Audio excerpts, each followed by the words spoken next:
Kia ora, ko dia hau hara mai. Welcome to Homemade Let's Cook. Today we're making a recipe inspired by Dylan Hollis, and if you haven't had a look at him and his recipes, you will find him online. We've also got a great cookbook in the library, and basically he goes through lots of different vintages of cooking. And today this is a wacky cake or a crazy cake, and it has its foundations in the 1930s. It's got no eggs and no dairy. So there you go. So that's probably before its time. What we're going to do though is we're going to change it up just a little bit in terms of the preparation, because the cake gets its name from how it's actually prepared. But we're not going to quite be that crazy today.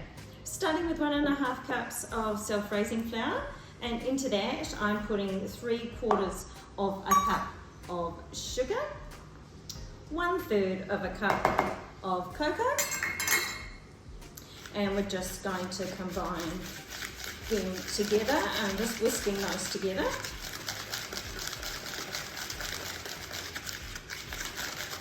Then I'm going to put my wet ingredients together. So we've got a cup of water, we've got 1/3 of a cup of vegetable oil, a teaspoon of vanilla, and a secret ingredient, and this comes in quite a few chocolate cake recipes, I'm sure it gives it a velvety feel, is 1 tablespoon of white vinegar. Who knows, it might give it something else, I'm not sure, but I just find that in the cakes that I have prepared where I use white vinegar. Gives it that kind of fudgy texture. All right, let's just give that a quick whisk together. If we were making this traditionally, wacky cake style, we wouldn't do those together. They would be in 3 separate wells inside these dry ingredients. So I'm just going to make a well and put that all in there. I'm going to whisk it all together if I can, which I can. We're going to be icing this as well, so you'll just need some icing sugar handy, as well as some more cocoa. So that comes together in a really nice simple batter. I'm going to use a loaf tin for mine. So I'll just bring that in. In we go. Got it lined with baking paper, of course, even though it's starting to go over the outsides there. And the oven is on moderate.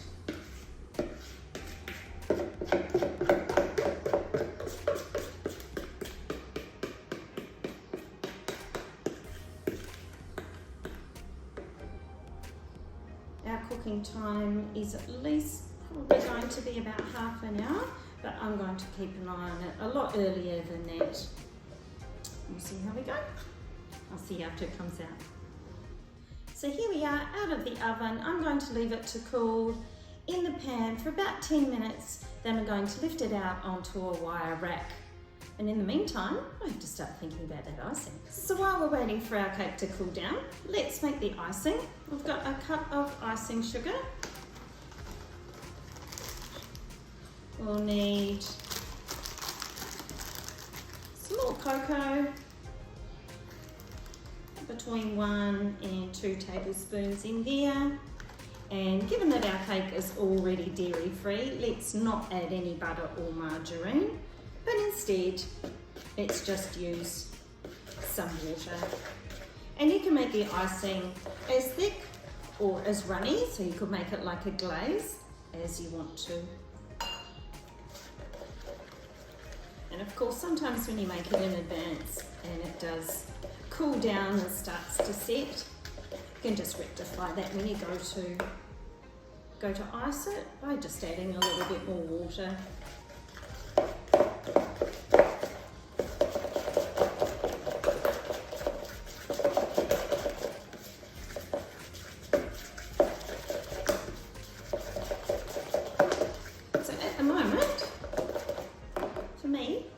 ready to go. So I'm going to set that aside and wait till our cake cools down.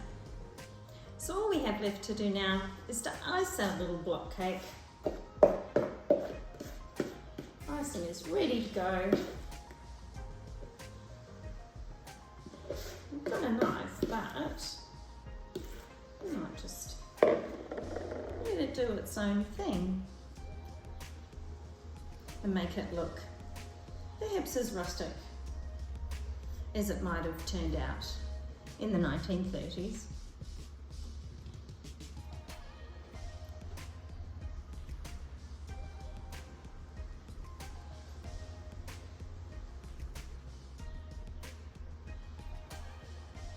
All that remains, of course, is for our icing to set a little bit, and then it's ready to eat. And I'll show you a piece just before we do that. Thanks for joining me for today's Homemade Let's Cook. Please join me again. Ka kite.